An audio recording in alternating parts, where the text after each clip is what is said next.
A sudden shock has hit the American economy. Lumber prices have surged to record highs, and it all started in Canada. The cost of the wood used to build our homes has skyrocketed, blindsiding Washington and threatening the stability of the housing market.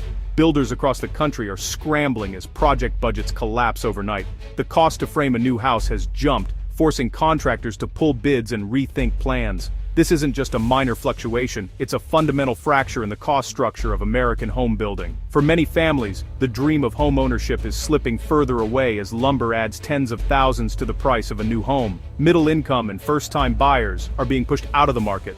The crisis has exposed a deep vulnerability: America's strategic dependency on Canadian softwood lumber. For years, this trade relationship quietly supplied our communities. Now it's a national conversation. The price shock has forced Washington to confront our reliance on a single country for such a critical resource. Officials are scrambling for solutions to a crisis that could have long-lasting consequences for millions. The American dream is facing a new and formidable challenge. The U.S. housing market is reeling from the lumber price shock. Rising lumber costs are driving up home prices, making it even harder for young families and first-time buyers to enter the market. The affordability crisis has gone from bad to worse. What was once challenging is now nearly impossible for many. Families pre-approved for mortgages are finding their dream homes suddenly out of reach. The emotional toll is real years of saving, only to be priced out at the last moment. The impact ripples beyond new construction. Demand for existing homes surges, fueling bidding wars and shrinking the supply of affordable housing. This vicious cycle strains household budgets and blocks the path to building wealth. Home ownership, long seen as a pathway to the middle class, is slipping away for a growing segment of Americans. The crisis is about more than economics. It's about opportunity and fairness. When the dream of owning a home is blocked, the consequences are profound for families and communities. The lumber shock is a direct challenge to the promise of upward mobility in America. It forces us to confront our economic vulnerabilities and rethink how we protect the dream for future generations. Home builders are sounding the alarm. Lumber prices have thrown the industry into chaos. Projects that once made sense financially are now on the brink of collapse. Thousands of developments face delays or cancellations as profit margins vanish. Small contractors without deep reserves are hit hardest. Some are pausing projects and sending workers home. The slowdown threatens jobs across the construction ecosystem, from carpenters to delivery drivers. When construction stalls, the economic pain spreads quickly to suppliers, local businesses, and entire communities. The U.S. already faced a housing shortage. Now, with new projects on hold, that shortage will only get worse.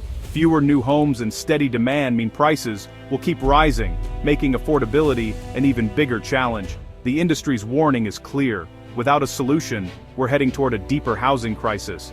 The stakes are high, not just for builders, but for everyone who depends on a healthy housing market. The ripple effects could undo years of job growth and economic progress. The time to act is now, before the crisis deepens further.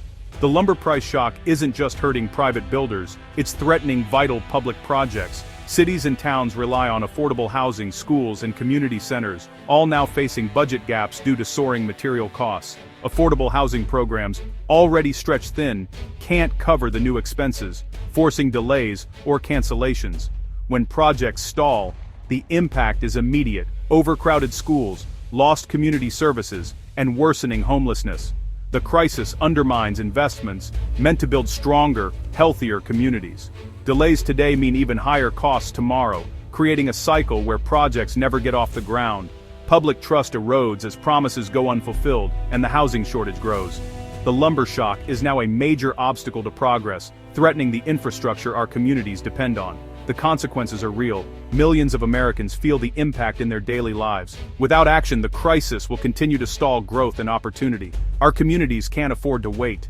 Washington's response to the lumber crisis shifted from disbelief to alarm as prices soared and builders panicked. The U.S. dependency on Canadian softwood lumber has become a national security concern. Lawmakers and trade advisors are scrambling for solutions. Emergency talks, negotiations, and even the threat of tariffs are on the table. But retaliatory measures risk escalating the crisis into a broader trade war, threatening other sectors like energy and agriculture. Lawmakers from housing-dependent states are demanding immediate federal intervention. Proposals range from subsidies for builders to exploring emergency reserves. The political stakes are high. Millions of families and the broader economy hang in the balance. Washington faces a tough choice. Act decisively without damaging the crucial trade relationship with Canada. Inaction could let the housing market spiral further, with devastating consequences.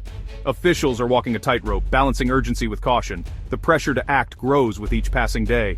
This fight over lumber isn't new.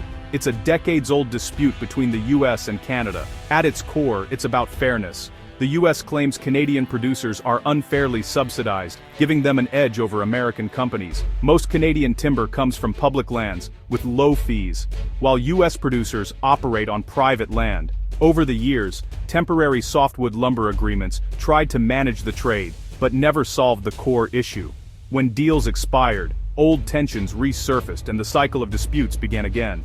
The current crisis is just the latest, and most dramatic, chapter. Canada's leverage, driven by market conditions, highlights how much the US relies on imports. Past agreements were bandages, not cures, failing to define a fair price for timber. The fundamental disagreement remains unresolved, fueling renewed urgency as prices hit record highs. This history shows the problem is rooted in different economic systems, not just supply and demand. Until a lasting solution is found, the US housing market will remain vulnerable to shocks like this. The dream of homeownership hangs in the balance.